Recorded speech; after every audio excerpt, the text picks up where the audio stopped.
Seguimos aquí en Modo Fontevecchia, 10 de la mañana, 51 minutos. La vamos a saludar a Carla Carrizo, diputada nacional por la ciudad de Buenos Aires, para hablar un poco de lo que viene en el Congreso y también de lo que sucedió ayer en cuanto al cierre del INADI. La presentamos. Muy buenos días. Aquí Alejandro Gómez, el equipo de Modo Fontevecchia, la saludan. Bueno, primero a reflexión sobre esto, ¿no? Sobre el anuncio oficial del cierre del INADI.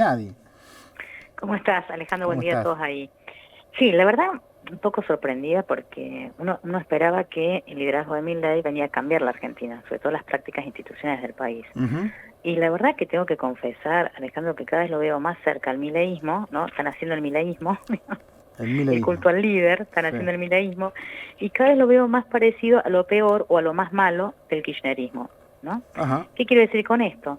El INADI es el ejemplo paradigmático de eso, porque el INADI es un instituto que nació de una política de Estado de todos los gobiernos democráticos. La primera ley es de la Rúa en 1988, en 1995 por ley, el expresidente Menem crea el instituto, ¿no? El INADI, eso se va nacionalizando, logra una nacionalización muy buena, una cobertura de 23 provincias. No es una cuestión fiscal, no es una incidencia desmedida. De hecho, el presupuesto asignado 2023, 1.100 y pico de millones, es decir, que básicamente es menos de lo que tiene el Instituto Nacional de Juventud. ¿Alguien sabe para qué sirve el Instituto Nacional de Juventud? No, pero Claro. todos sabíamos muy bien para qué servía el INADI. ¿Cuándo empieza el deterioro institucional? En 2009, con el gobierno de Cristina, ahí se acabó la ley, se apropió la institución presidencial, ¿no? De un organismo que estaba pensado para la sociedad, porque la defensa de los derechos humanos, que los derechos humanos no le corresponden a ningún gobierno y mucho menos a ningún ejecutivo de turno. En el caso de Cristina en 2009 se rompe la aplicación de la ley y empiezan las intervenciones, la subordinación de los organismos a la institución presidencial del país. Se agrava con Alberto, que en 2020, paradójicamente, aunque Alberto no se autopercibiera como kirchnerista o cristinista, en realidad en el caso del INADI es emblemático, porque la designación de Donda, quien respeto, es mi amiga y todo, es incorrecta y es ilegal, porque lo hace por un decreto y le da rango de secretario de Estado cuando la ley dice que quien está a cargo del INADI es una persona que está seleccionada de una terna que eleva el Congreso, justamente el Congreso, pero no tiene que depender de los gobiernos, y que tiene que gobernar con un directorio, ese es un liderazgo colegiado, no unipersonal. Es decir, ¿qué nos enseña el INADI? Que la apropiación de la institución presidencial, la política de la informalidad, cómo los presidentes se apropian de instituciones que son de todos, la deterioran. Y la verdad que Milei tenía una bandera, que era la reforma del Estado, porque el Estado nos llegaba mal. Bueno, el caso del INADI demuestra que él es la vieja política. Claro. En lugar de cumplir la ley, lo que hace, porque viste que solamente se puede derogar una institución así creada por ley, por otra ley. Sí. Entonces, ¿qué hace? Hace lo que han hecho todos los gobiernos que han hecho mal, las peores prácticas administrativas de lo que está mal de los gobiernos democráticos de Argentina. ¿Qué hacen? Lo vacían de poder.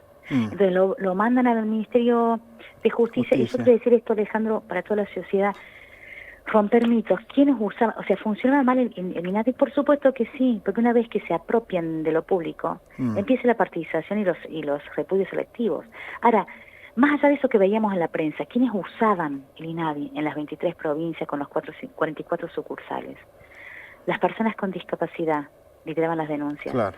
Los niños, aspecto físico, bullying en las escuelas, el 10% total de la denuncia. Las personas que tienen problemas de salud. Esa gente hoy se quedó sin dispositivo. Es más, ¿En nombre de Carla, te agrego algo. Era ya una marca, incluso hasta entre comillas chiste. Sabemos lo que significa cuando uno hace un chiste, cuando alguien decía algo inapropiado, INADI, vamos al INADI. Exacto, estaba instalado. Digo, estaba instalado. Era interesante lo que había pasado en ese sentido.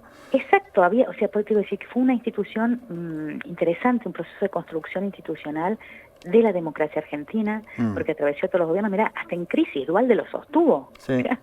O sea, aún en situaciones de crisis, más en situaciones de crisis, cuando hay quiebre social, las denuncias por discriminación aumentan. Esta canción que vos ponías, claro, la libertad, digamos, y es paradójico que Milei, que hace un culto de la libertad, haya justamente detonado en forma ilegal uno de los pocos institutos que se tenían que mejorar y respetar con la ley.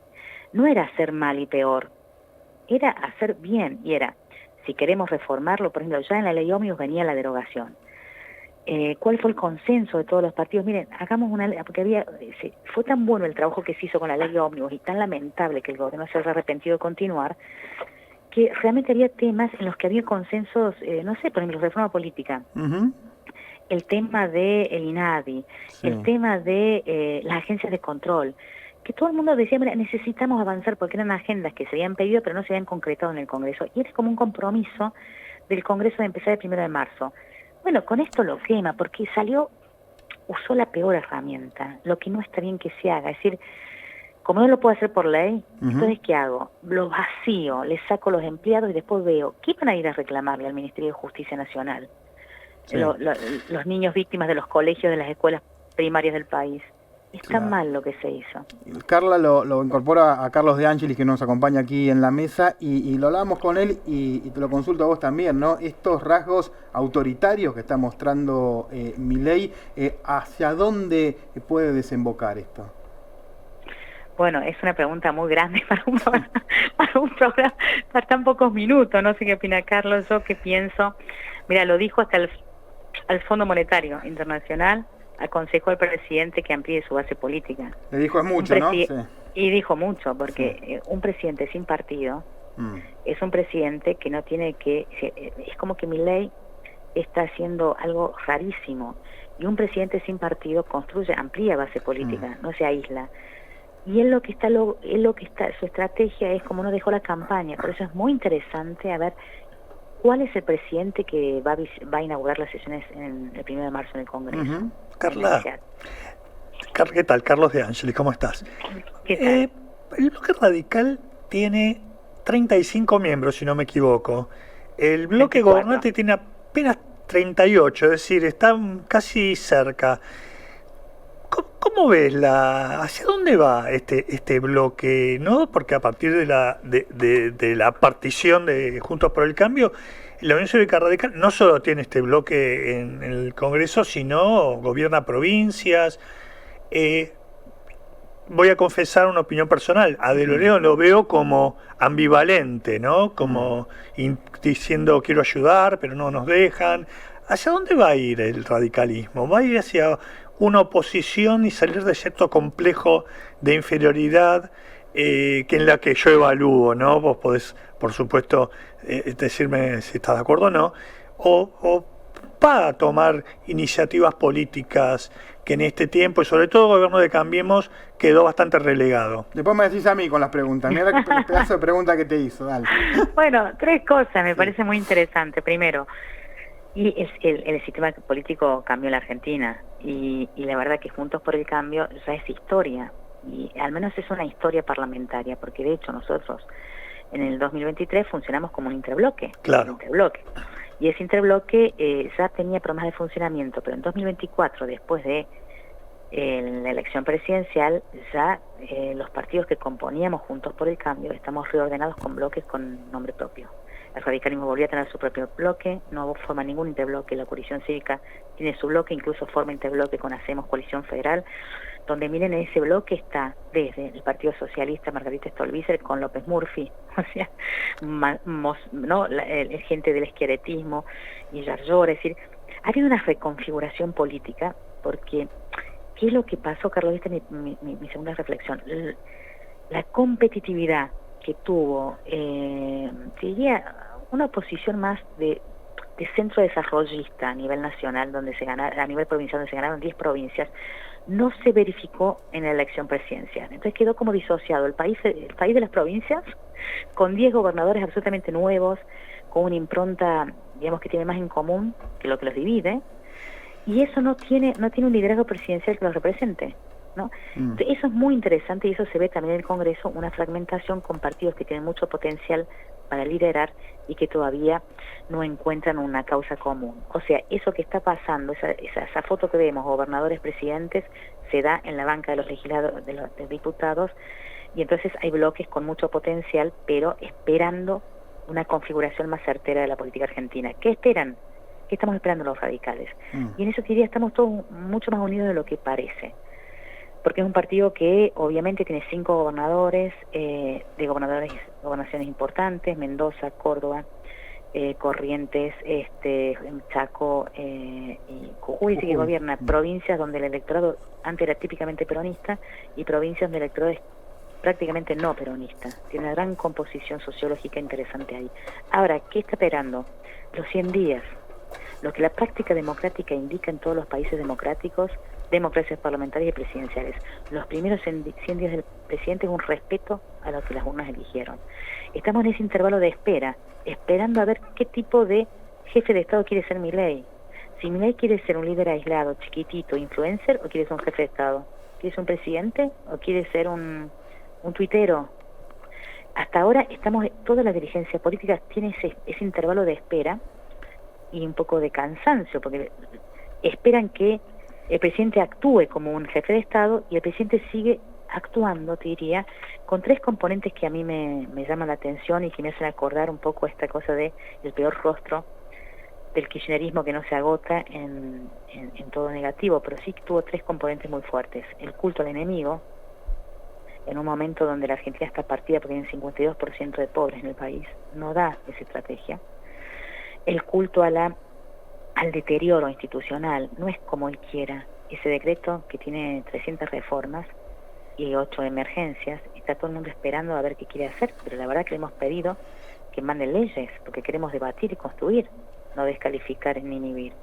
Y tercero es la idea de la campaña permanente degradando, digamos, al resto de los opositores políticos. ¿Y qué pasa en el día 101, Carla? Me la dejas servida, perdón. El 101, veremos el rostro del presidente el 1 de marzo, porque ya estamos en tiempo de descuento. Claro. Creo que el radicalismo tiene todo para liderar y creo que es muy interesante el país que se quiere construir. Y creo que el punto de partida son esos 10 gobernadores que son distintos, que quieren una gestión, diría, desarrollista, equilibrada, con cuentas claras. Muchísimos intendentes también, ¿no? Que a veces no son tan visibles. Muchísimos intendentes, porque tiene muchísimo en común Rogelio Frigerio con Maxi Puyaro y con Yarlora, mucho más en común que, no sé, que con otro perfil de gestión que ha tenido a muchísimas provincias en la pobreza estructural, y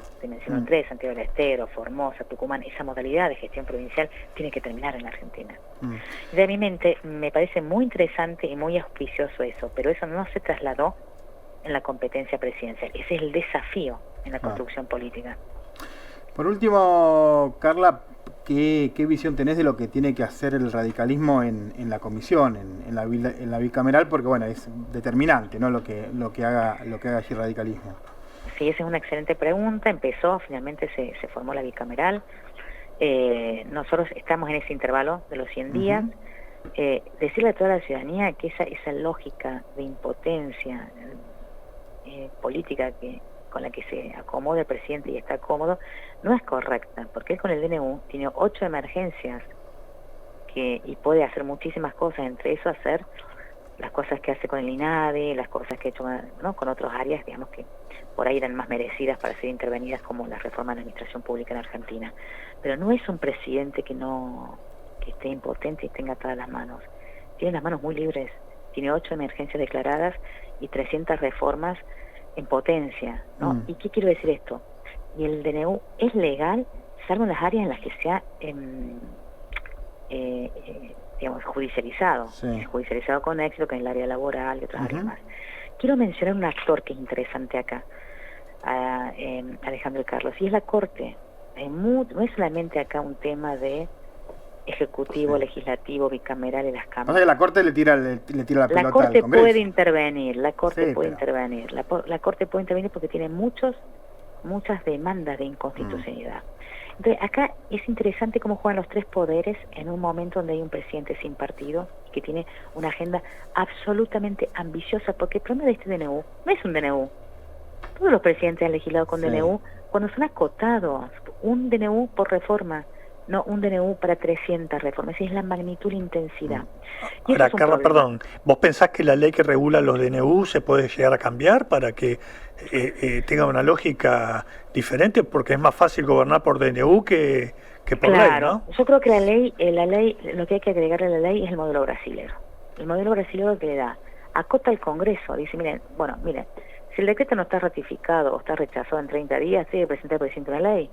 Las medidas provisorias en Brasil no es que es cuando el Congreso decida, miren, tienen 60 días, y en los 60 días el Congreso no dijo ni no ni sí, quiere decir que hay una no decisión, y entonces el presidente está obligado a volver a presentar algo que genere un consenso. Claro, que es exactamente al revés, ¿no? Acá, claro. Exacto, acá es, ¿qué pasa? Hasta que las dos cámaras no digan un no, Sí, claro. eso sigue. Y entonces, eso me parece que se puede poner a punto. Lo que sí, y con esto cierro, Carlos, es ojo con querer desagregar el tratamiento, que por ahí puede ser una salida, pero va a generar un antecedente muy negativo, porque la ley dice que para Pero se puede hacer no tenga eso. validez, claro, no se puede. La ley, pero siempre la política, viste, que extrema los límites para encontrar soluciones viables y evitar crisis institucionales. Lo que tenemos que entender es que un decreto no es una ley. El problema de este decreto es que tiene mucha magnitud, pero todos los decretos fueron o rechazados o aceptados o ignorados. Por eso siguen, hay muchas emergencias que venían del 2002, pero eran emergencias muy concretas, no sé, emergencia alimentaria, por ejemplo, y todo el mundo las replicaba y demás, pero no tenían un impacto en tensión constitucional. Este sí, y entonces por eso es de alguna manera, ocupa la atención de los tres poderes públicos del país. Carlos, me están haciendo señas, nos van a matar, porque nos está van a realmente cortar. muy interesante la charla y la vamos a seguir. Carla Carrizo, gracias por estos minutos. Buen viernes. Buen viernes y buen fin de semana. Carla Carrizo, diputada del radicalismo que pasó por Modo Fontevecchia.